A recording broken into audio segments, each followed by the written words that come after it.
Ned, obviously, first off, welcome back to Tasmania, and nice to see you down here. What are the reasons for coming down this time round? Look, I wanted to see very good. The son of a very good friend of mine is playing with the Huskies, Lachlan Cummings. So he's sort of recently joined the team, and so I wanted to come down and see Lachlan play and support him. And I wanted to come down and see the guys from Basketball Tasmania and talk to Kristen and Ned and have spend some time together and understand what's happening here in Tasmania. The Huskies are obviously doing a really good job. As you can see here from the tournament, the sport's booming. It's exciting time. So I just wanted to come down and understand a little bit more closely what's happening. It's been really good. So the long weekend presents a lot of tournaments around the country. As Basketball Australia, you must be happy that tournaments happening around this weekend for participation. Yeah, it's just incredible. I was just saying to Chris McCoy from Basketball Tasmania that I grew up in a small country town in Western Australia, and I played on bitumen courts with a rubber basketball until I was about 17 years old. And it's incredible to see how far the sport's come. It's just amazing to see these tournaments right around Australia on this weekend. Is just amazing. 125 teams here. Victoria or Melbourne has a tournament. All of the cities and a lot of regional areas in Australia have tournaments as well.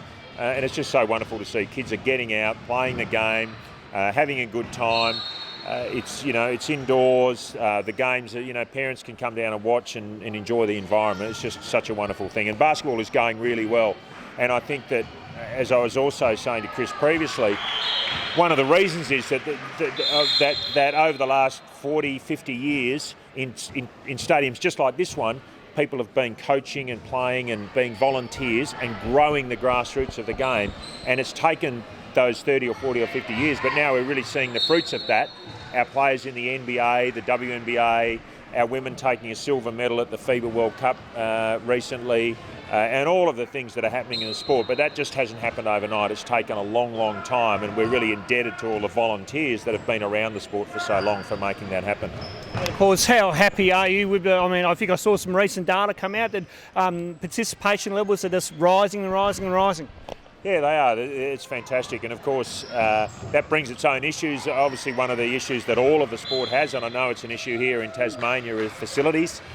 We want to see more facilities. We're working with government, local, state and federal governments to try and boost investment in infrastructure. Governments are looking to invest not just in basketball, they want to invest across all of the sport, but basketball is a key component of that, and so we've got a really good opportunity as a sport to make that happen. It's wonderful. It's really going well, but as always, the better you go, then you still have problems, just different kind of problems, but I think in general we're in a really good space, and it's a very exciting time for basketball. So obviously with the recent federal election being done and won now, with the coalition being back in, you now work, as you say, you work with all ranges of governments. Do you give Basketball Tasmania assistance where needed when they talk to governments about facilities? Yeah, look, we certainly do. I mean, we're not in a position yet, and we would like to be in the future where we can give significant financial assistance to all of the states and territories in Australia, but what we can do is offer expertise. Our CEO, Jill Rector, is coming down to Tasmania in a few weeks to talk to the team here and to understand more closely what's happening. I've been here 2 or 3 times now and really love coming here. The passion that I see in Tasmanian basketball is amazing, and so it's exciting to be in an environment like that. And so we're set. We've got a national facilities plan in place. A lot of states and territories are doing a really good job, so we're working with them to try and use that IP across the whole sport. And you mentioned the new CEO. She's just recently come on, taking over from Anthony Moore. What can she bring to the table?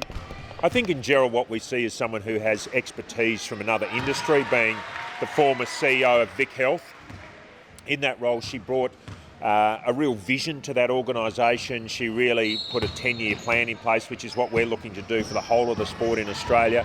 She was very influential within government and also bringing in programs from other parts of the world to benefit the community that she worked in.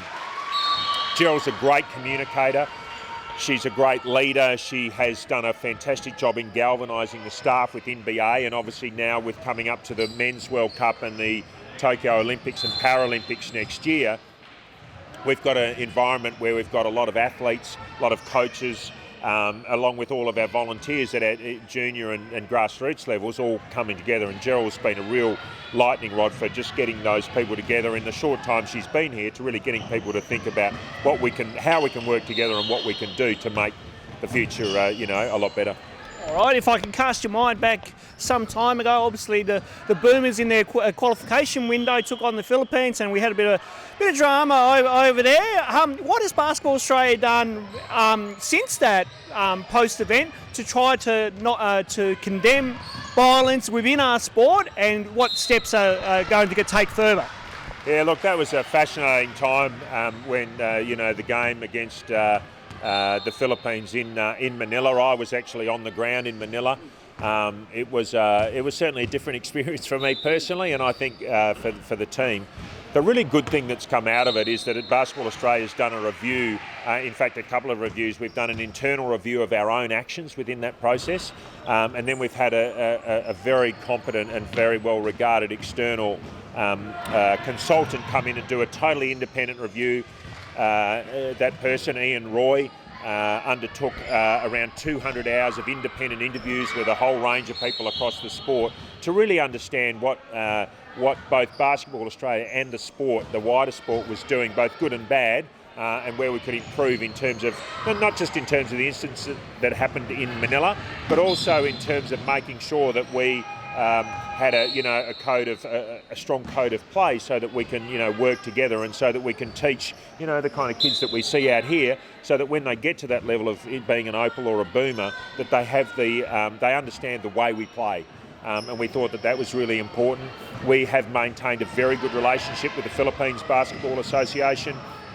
In fact, it's probably now stronger than it was before. We've played junior tournaments against them.